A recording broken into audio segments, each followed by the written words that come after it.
है, सब सखियां को लेकर, और संग में जब आई है और उस बाग में जब कदम रखा है तब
भगवान की कथा होते समय कोई बिना कारण बात करता है, वो अगले जन्म में सियार बन जाता है। समझ गए? सियार जानता हो कथा आता बात मतलब जैसे ही आज सियार बाग में कदम रखा है तो वो लेटा हुआ था चंद्रहार धरती में, तो वो पार्टी जो थी चिट्ठी, वो चिट्ठी सापा में से निकल धरती पे, और तब बेटी क्या करती है?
कितना गहरा रहस्य लिखा था। और बेटी ने जब बिसिया ने वो शब्द पढ़े हैं, अरे बाप तो गुस्सा नहीं आई, अरे जिस राजा ने बेटा को तेरे गोद में सौंप दिया और राजधानी तेरे हाथ में सौंप दी और आज उसी के पुत्र को मरवाना चाहते हो तो आज बेटी बैठ के बाग में विचार करती है।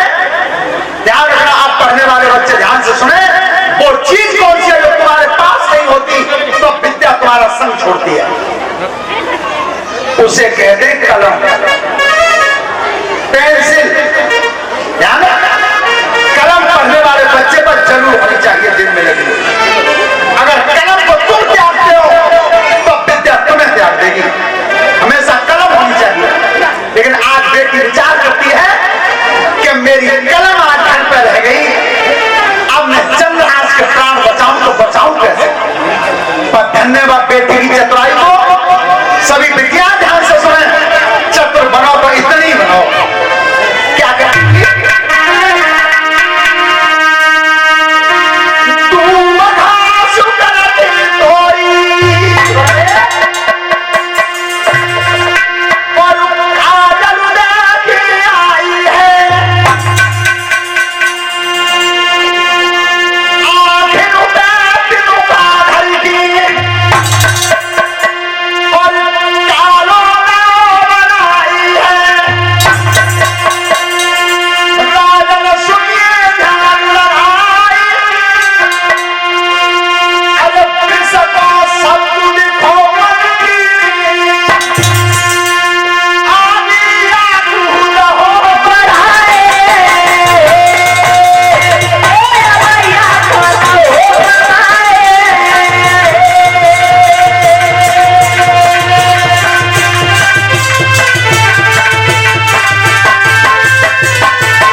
कितनी चतुराई थी। लड़की ने काजल की कोर से और धूप घास के तिनका से जहां पर विश्व शब्द लिखा था उसके आगे या अक्षर और बढ़ा और चिट्ठी बंद करके रख दी। अब पत्र में मालूम है बेटी का लिखी, उसमें हो गया कि आने वाले राजकुमार को आते ही आते बिसिया दे देना और बिसिया नाम होगा लड़की। श्रोता बनो, आज लड़की घर को चली गई और चंद्रहास की जब नींद खुली है तो वो पत्र उठा करके अपनी जेब में रखा और मन में सोची पिताजी ने मैं किस काम के लिए भेजा था, लेकिन मुझे रात में नींद में दबा दिया। श्रोता बंधु, जब उस चिट्ठी को लेकर के पहुंचा तो मदन सिंहासन पर बैठा था। मदन, और जैसे ही वो चिट्ठी हाथ में दी है, मंत्री के बेटा ने पत्र को पढ़ा है तब कही, पिताजी जी बात तुमने हमें तो आज तक कबूल नहीं बताई, जी रहस्य तुमने आज तक नहीं खोला कि मेरी बहन के लिए तुमने लड़का ये चुन रखा है चंद्रहास को, तो खुशी का ठिकाना नहीं रहा। तो देवर्षि नारद बता रहे भगवान कन्हैया को, प्रभु सुनिए कि जिस समय बेटा ने चिट्ठी पढ़ी है और तब करना क्या था? अरे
मंडप गड़वाया, लड़का लड़की को दोनों में हल्दी चढ़ाई। पिताजी का हुक्म है, बरनी बहन को बनाया, वरना चंद्रहास को बनाया। दोनों की शादी भई और इधर दूसरा दिन व्यतीत हो गया। वो पापी मन में विचार करना है कि अब ही लौट के नहीं आओ, चिट्ठी भेजी लौट के ना आओ तो चाप मतलब मेरे बेटा ने काम पूरा। अब के मन में खुशी इस बात किया कि अब चंद्रहास जिंदा नहीं है, और इस बात को समझ के वो पापी करता क्या था।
खुशी का कोई ठिकाना नहीं। अब बहु पापी ने एक बार बहु सोची कि खुशी साथ में मन नहीं है, मेरा बेटा राज सिंहासन बना जैसे ही खबर में पैर रखा चौक में,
बिसिया को बरनी बना देखा और चंद्रहास को बरना बना देखा।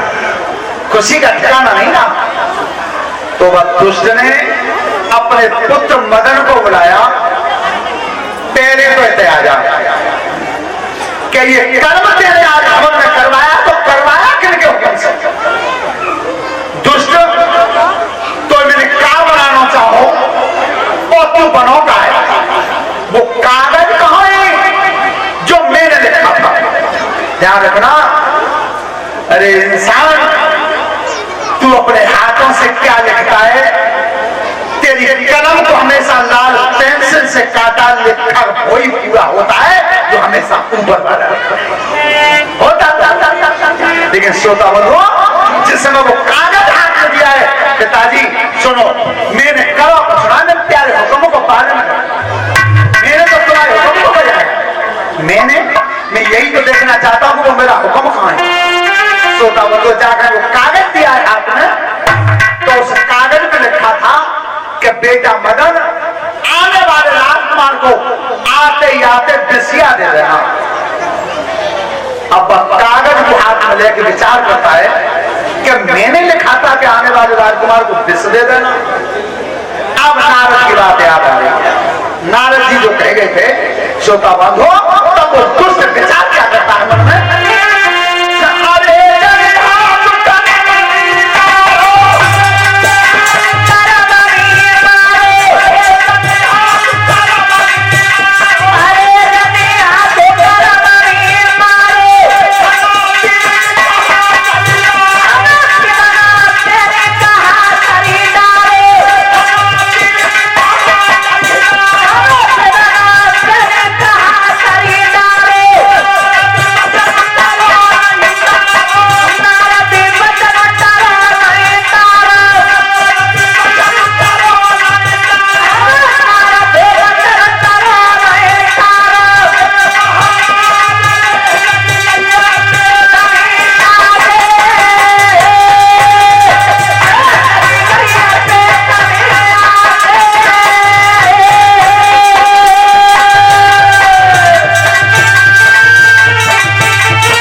मंत्री विचार कर रहा है कि जान मेरे लड़का को दोष कोई नहीं है, जी तो मोई का उल्टो है,